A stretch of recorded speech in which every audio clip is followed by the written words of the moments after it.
I think the danger of AI is much greater than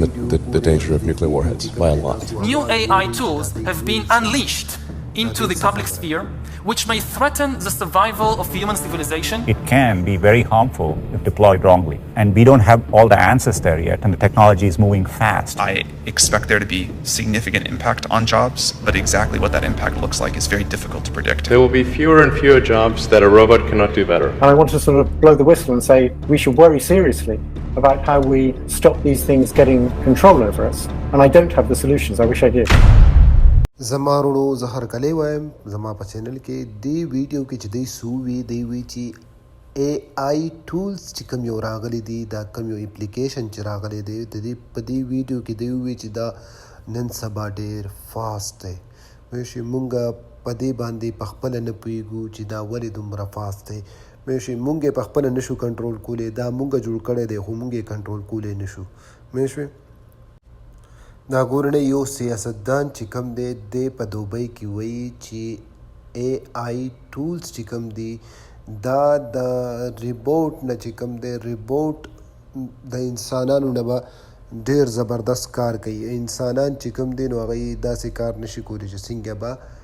اے آی ټولز کار کوي څنګه به چې ریبوټ کار کوي نو دی وایي چې یاره څومره نوکریانې چې کوم دي دا په خطره کې دي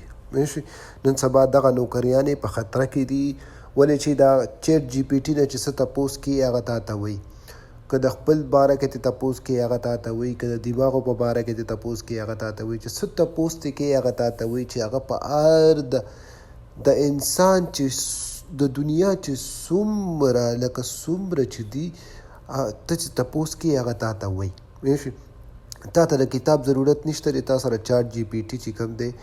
تا سره په موبایل کې دی ته هغې ته ولیکه چې یاره ماته دا ووایه پوه شوې د هغې پوره حساب کتاب چې کوم دی تا ته روباسي نو نن سبا به چې کوم دی وایي جاب چې کوم دی نوکریانې چې کومې دي دا په خطره کې دي چا چې اے آی ټولز یعنې کوم اپلیکیشن چې چا جوړ کړی دی دا ټول هغه سیاستدان دی دی وایي چې هغه زمونږ په کنټرول کې نشته دی چې را روان وخت کې به په دنیا کې به په دې کې به بدلون راځي پوه شوې نو بس مونږ خو یو خدای باندې چې کوم دی اعتبار کوو او ای آی زمونږ مسلمانانو دپاره هېڅ شی نه دی پوه شوې مونږ یو مسلمان ملک والا یو او مونږ ایمان لرو او زمونږ ایمان چې کوم دی زمونږ په خدای باندې دی او د هغه په رسول باندې دی او صحابیانو باندې دی او د هغه په کتابونو باندې دی السلام علیکم خدای مو خوشحاله ساته چینل ځان سره لایک او سبسکرایب کړئ